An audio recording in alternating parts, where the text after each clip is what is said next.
વડોદરા મહાનગરપાલિકા દ્વારા દક્ષિણ ઝોન ખાતે સ્વચ્છતા હી સેવા 2025 એક પેડ માં કે નામ અંતર્ગત વૃક્ષારોપણ કાર્યક્રમનું આયોજન કરવામાં આવ્યું હતું। દેશના યશસ્વી વડાપ્રધાન નરેન્દ્ર મોદીનું સપનું છે સ્વચ્છ ભારત મિશન। સ્વચ્છતા હી સેવા એક પેડ માં કે નામ અંતર્ગત વૃક્ષો વાવો અને પર્યાવરણનું જતન કરો। સાથે વડાપ્રધાનનો જન્મદિવસથી લઈને આગામી 2 ઓક્ટોબર મહાત્મા ગાંધીના જન્મદિવસ સુધી સેવા પખવાડિયાનું ઉજવણ નક્કી કરવામાં આવ્યું છે। ત્યારે આજે વડોદરા મહાનગરપાલિકા દ્વારા અલગ અલગ 4 ઝોનમાં આ કાર્યક્રમ યોજાયો હતો।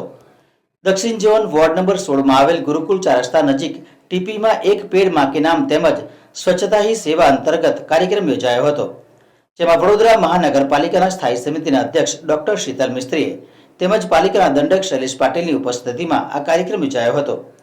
આ પ્રસંગે સ્થાનિક નગરસેવકો અને નાગરિકો પણ ઉપસ્થિત રહ્યા હતા। શહેરમાં વડોદરા મહાનગરપાલિકામાં એક પેડ માં કે નામ આપના પ્રધાનમંત્રી નરેન્દ્ર મોદી સાહેબનું વિઝન અને મુખ્યમંત્રી સાહેબનું મિશન એ અંતર્ગત એક પેડ માં કે નામ વૃક્ષારોપણ કરવામાં આવ્યું છે। આજે ટોટલ વડોદરા શહેરમાં વડોદરા નગરપાલિકા તરફથી 7 થી 8 હજાર વૃક્ષો રોપવામાં આવશે અને વિવિધ વોર્ડમાં 19 વોર્ડમાં આજે 100 થી 200 ઝાડનું બી વિતરણ કોર્પોરેશન તરફથી કરવામાં આવ્યું છે। એટલે તમારા માધ્યમથી વડોદરા શહેરની જનતાને એક અપીલ કરું છું કે તમારે કોઈ બી વૃક્ષ લેવું હોય તો ગાર્ડનમાં છે, નજીકમાં કોઈ કોર્પોરેટર શ્રી છે, સંગઠનની ટીમ છે, એના માધ્યમથી કોર્પોરેશનમાં એમના માધ્યમથી તમને વૃક્ષ જ્યાં રોપવા છે એનું ગોઠવી બી આપવામાં આવશે।